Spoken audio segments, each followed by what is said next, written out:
Day to day ഇംഗ്ലീഷിലേക്ക് എല്ലാവർക്കും സ്വാഗതം. നമുക്കിന്ന് കുഡ് ഉപയോഗിച്ചുള്ളതായ കുറച്ച് സെൻറ്റൻസുകൾ പ്രാക്ടീസ് ചെയ്താലോ? വീഡിയോ ഇഷ്ടമായ ലൈക്ക് പ്രതീക്ഷിക്കുന്നുണ്ട്. കഴിഞ്ഞു അല്ലെങ്കിൽ സാധിച്ചു എന്നർത്ഥത്തിൽ കഴിഞ്ഞ കാലത്തെ കഴിവിനെയാണ് ഈ പ്രയോഗം വെളിവാക്കുന്നത്. അഥവാ ആർക്കെങ്കിലും എന്തെങ്കിലും ചെയ്യാൻ കഴിഞ്ഞത് അല്ലെ മുൻകാലങ്ങളിൽ സാധ്യമായ കഴിവിനെ വിവരിക്കുവാൻ വേണ്ടി നാം കുഡ് എന്ന പദം ഉപയോഗിച്ച് പറയുന്നു. കൂടുതൽ സെൻറ്റൻസുകളോടെ നമുക്കത് മനസ്സിലാക്കാം. യുവാവായിരിക്കുമ്പോൾ അവന് റൈംസ് എഴുതുവാൻ കഴിഞ്ഞു. യുവാവായിരിക്കുമ്പോൾ അവന് റൈംസ് എഴുതുവാൻ കഴിഞ്ഞു. ഇവിടെ യുവാവായിരിക്കുമ്പോൾ അവന് ചെയ്യുവാൻ കഴിഞ്ഞൊരു കാര്യത്തെക്കുറിച്ച് പറയുകയാണ്. യുവാവായിരിക്കുമ്പോൾ അവന് റൈംസ് എഴുതുവാൻ കഴിഞ്ഞു. He could write rhymes when he was young. He could write rhymes when he was young. അവന് ജോലി പൂർത്തിയാക്കാൻ കഴിഞ്ഞില്ല. അവന് ജോലി പൂർത്തിയാക്കാൻ കഴിഞ്ഞില്ല. ഇവിടെ കഴിഞ്ഞില്ല അല്ലെങ്കിൽ സാധിച്ചില്ല എന്നൊക്കെയുള്ള അർത്ഥത്തിൽ നമുക്ക് couldn't ഉപയോഗിക്കാം, അല്ലെങ്കിൽ could not എന്ന് ഉപയോഗിക്കാം. He couldn't complete the work. He couldn't complete the work. അവന് ജോലി പൂർത്തിയാക്കാൻ കഴിഞ്ഞില്ല. അവർക്ക് അദ്ദേഹത്തെ കാണാൻ കഴിഞ്ഞോ? Could they meet him? Could they meet him? അവർക്ക് അദ്ദേഹത്തെ കാണാൻ കഴിഞ്ഞോ? Could they meet him? Could they meet him? നിനക്കത് എപ്പോൾ ചെയ്യാൻ കഴിഞ്ഞു? When could you do it? When could you do it? നിനക്കത് എപ്പോൾ ചെയ്യാൻ കഴിഞ്ഞു? When could you do it? അവർക്കതെങ്ങനെ നിർമ്മിക്കാൻ സാധിച്ചു? How could they make it? How could they make it? അവർക്കത് എങ്ങനെ നിർമ്മിക്കാൻ സാധിച്ചു? How could they make it? കുട്ടി ആയിരിക്കുമ്പോൾ അവൾക്ക് വേഗത്തിൽ ഓടാൻ കഴിയുമായിരുന്നു.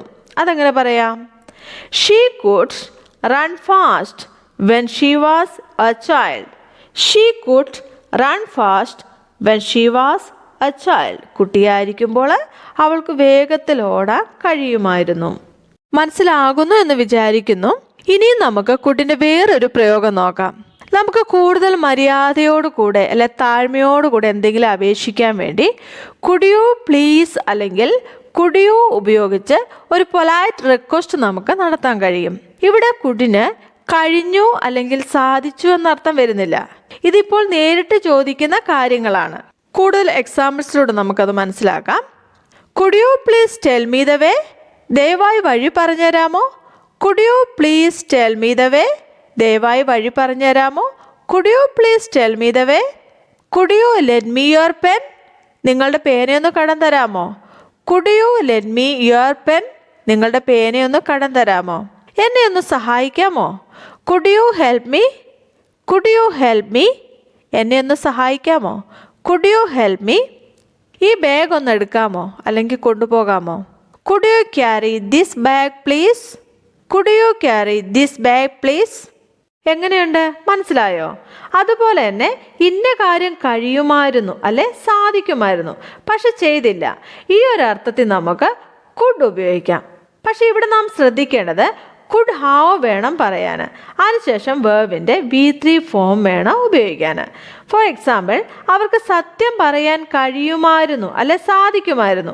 ഈ ഒരു സെൻറ്റൻസിൽ എന്നിട്ട് അവർ പറഞ്ഞില്ല എന്നൊരു ധ്വനി വരുന്നില്ലേ? ഇങ്ങനെയൊക്കെയുള്ള സെൻറ്റൻസുകൾ ഇംഗ്ലീഷിൽ പറയണമെങ്കിൽ കുഡ് ഹാവ് അതിനുശേഷം വേർബിൻ്റെ V3 ഫോം ഉപയോഗിച്ച് വേണം പറയാനായിട്ട്. അവർക്ക് സത്യം പറയാൻ കഴിയുമായിരുന്നു. അതെങ്ങനെയാണെന്ന് നോക്കാം. They could have told the truth. They could have told the truth. അവർക്ക് സത്യം പറയാൻ കഴിയുമായിരുന്നു. വേറെ നോക്കാം. അവന് നന്നായി പഠിക്കാൻ കഴിയുമായിരുന്നു, എന്നിട്ട് അവൻ പഠിച്ചില്ല. He could have studied well, but he didn't. He could have studied well, but he didn't.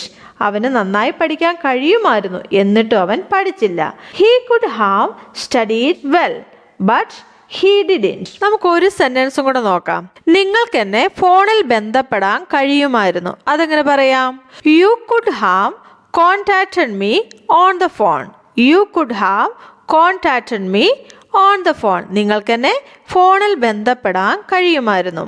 ഇന്ന് നാം കുഡിൻ്റെ 3 പ്രയോഗങ്ങൾ മനസ്സിലാക്കി കഴിഞ്ഞു അല്ലേ? ആദ്യം നാം മനസ്സിലാക്കിയത് കഴിഞ്ഞു അല്ലെങ്കിൽ സാധിച്ചു എന്നർത്ഥത്തിൽ കഴിഞ്ഞ കാലത്ത് സാധിച്ച ഒരു കാര്യത്തെ വെളിപ്പെടുത്തുവാൻ വേണ്ടി നാം കുഡ് ഉപയോഗിക്കുന്നു. ഇവിടെ നാം കുഡ് അതിനുശേഷം വേർബിന്റെ ഫസ്റ്റ് ഫോമാണ് ഉപയോഗിക്കുന്നത്. അടുത്തത് കുഡ് യു പ്ലീസ് അല്ലെങ്കിൽ കുഡ് യു ഇവ ഉപയോഗിച്ച് പൊലൈറ്റ് റിക്വസ്റ്റ് ചെയ്യുന്നതിന് വേണ്ടി നാം കുഡ് ഉപയോഗിക്കുന്നു. മൂന്നാമതായി മനസ്സിലാക്കിയത് ഇന്ന കാര്യം കഴിയുമായിരുന്നു അല്ലെങ്കിൽ സാധിക്കുമായിരുന്നു പക്ഷെ ചെയ്തില്ല എന്നൊരർത്ഥം വരുവാൻ വേണ്ടി കുഡ് ഹാവ് ഉപയോഗിച്ച് പറയുന്നു. ഇവിടെ നാം ശ്രദ്ധിക്കേണ്ടത് കുഡ് ഹാവ് അതിനുശേഷം വേർബിന്റെ തേർഡ് ഫോം V3 ആണ് ഉപയോഗിക്കേണ്ടത്. കുഡിന്റെ പ്രയോഗം മനസ്സിലായി എന്ന് വിചാരിക്കുന്നു. ക്യാൻ ഉപയോഗിച്ചുള്ളതായ സെന്റൻസുകൾ പ്രാക്ടീസ് ചെയ്യാം. കഴിയുക, സാധിക്കുക എന്നീ ആശയങ്ങളാണ് ക്യാൻ ഉപയോഗിക്കുമ്പോൾ നമുക്ക് ലഭിക്കുന്നത്. ഫോർ എക്സാമ്പിൾ, എനിക്ക് നീന്താൻ കഴിയും, ഐ ക്യാൻ സ്വിം. എനിക്ക് പഠിക്കാൻ കഴിയും, ഐ ക്യാൻ സ്റ്റഡി. എനിക്ക് ഓടാൻ കഴിയും, ഐ ക്യാൻ റൺ. ഇങ്ങനെയൊക്കെ നമ്മുടെ ഇപ്പോഴത്തെ കഴിവിനെയും കഴിവുകേടിനെയും സൂചിപ്പിക്കാനാണ് ക്യാൻ പ്രധാനമായിട്ട് ഉപയോഗിക്കുന്നത്. കുറച്ച് സെന്റൻസുകളിലൂടെ നമുക്ക് പ്രാക്ടീസ് ചെയ്യാം. അതിനു മുമ്പായി വീഡിയോ ആദ്യം തന്നെ ലൈക്ക് ഓർ കമന്റ് ചെയ്യുമല്ലോ. സബ്സ്ക്രൈബ് ഇതുവരെയും ചെയ്തില്ല എങ്കിൽ സബ്സ്ക്രൈബ് ആൻഡ് ഷെയർ ചെയ്ത് സപ്പോർട്ട് ചെയ്യുവാൻ മറക്കരുതേ. നമുക്ക് പോകാം വീഡിയോയിലേക്ക്. എനിക്ക് ഇംഗ്ലീഷ് നന്നായി സംസാരിക്കാൻ കഴിയും, എനിക്ക് ഇംഗ്ലീഷ് നന്നായി സംസാരിക്കാൻ കഴിയും. I can speak English well, I can speak English well. എനിക്ക് ആ ജോലി പൂർത്തിയാക്കാൻ കഴിയില്ല, എനിക്ക് ആ ജോലി പൂർത്തിയാക്കാൻ കഴിയില്ല. I can't complete that work, I can't complete that work, I can't complete that work. ക്യാന്റെ കൂടെ നോട്ട് ചേർത്തപ്പോൾ cannot എന്നായി. അതിന്റെ ചുരുക്കത്തില് can't എന്ന് നമ്മൾ പറഞ്ഞു. നിനക്ക് ആ ജോലി ചെയ്യാൻ കഴിയില്ലേ? Can't you do that work? Can't you do that work? Can't you do that work? നിനക്ക് ആ ജോലി ചെയ്യാൻ കഴിയുമോ? Can you do that work? Can you do that work? Can you do that work? നിനക്ക് ആ ജോലി എപ്പോൾ ചെയ്യാൻ കഴിയും? When can you do that work?